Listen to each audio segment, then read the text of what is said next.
Blood pressure is a term most of us understand. It is measured by the machine known as the sphygmomanometer. So the value, when you read a blood pressure value, has two parts. The upper part or the numerator is the systolic blood pressure, and the lower part or the denominator is the diastolic blood pressure. Now, what are these different components? The systolic blood pressure is the force or the pressure with which heart pumps blood out of the heart into the system.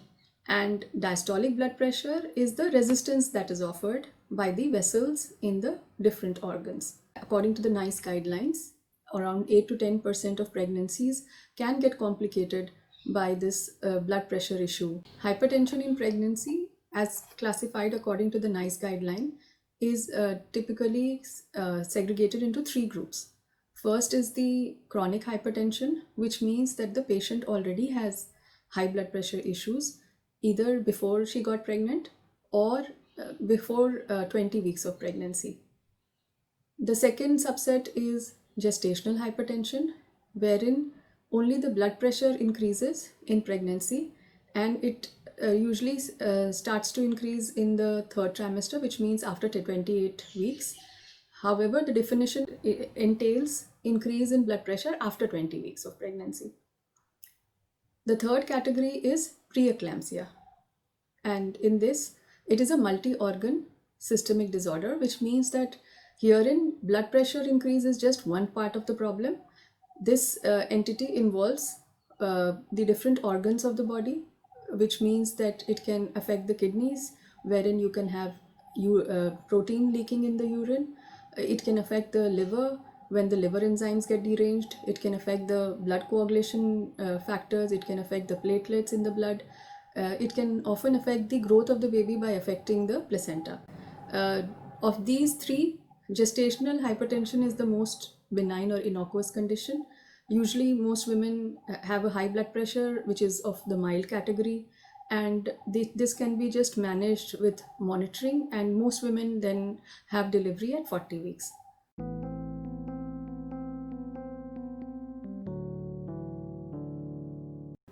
Women who are in extreme of age group, that is less than 20 years of age or more than 40 years of age, they are at increased risk for having high blood pressure.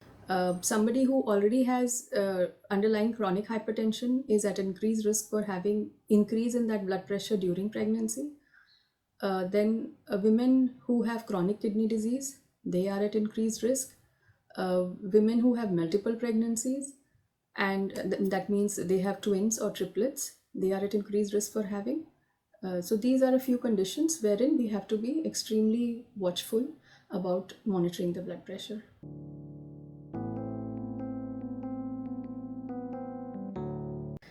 In every antenatal visit, the women undergoes a weight and blood pressure measurement.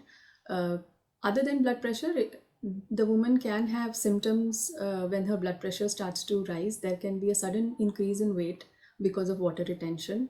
They can also have swelling in their feet, medical term being edema, but they have swelling in their feet or hands. So these are situations wherein we have to make sure that the patient's blood pressure is within the normal range.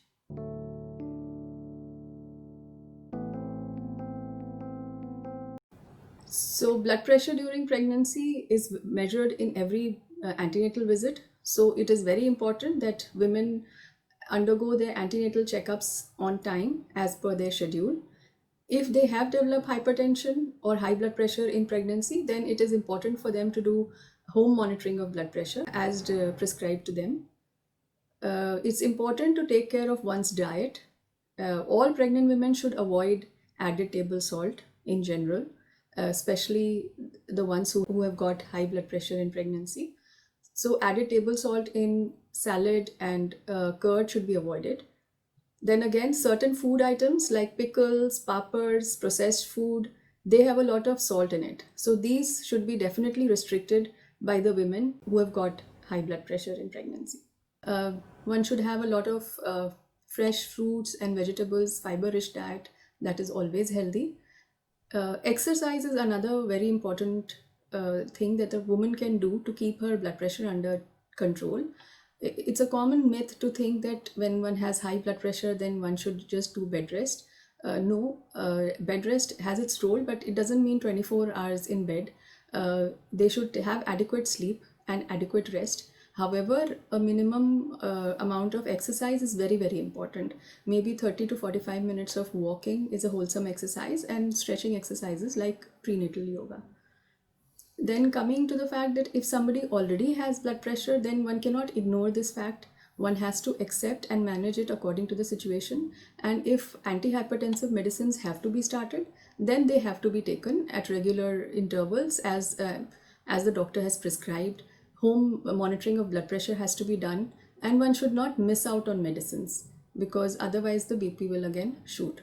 So it's important to follow the doctor's instruction if you have developed hypertension in pregnancy.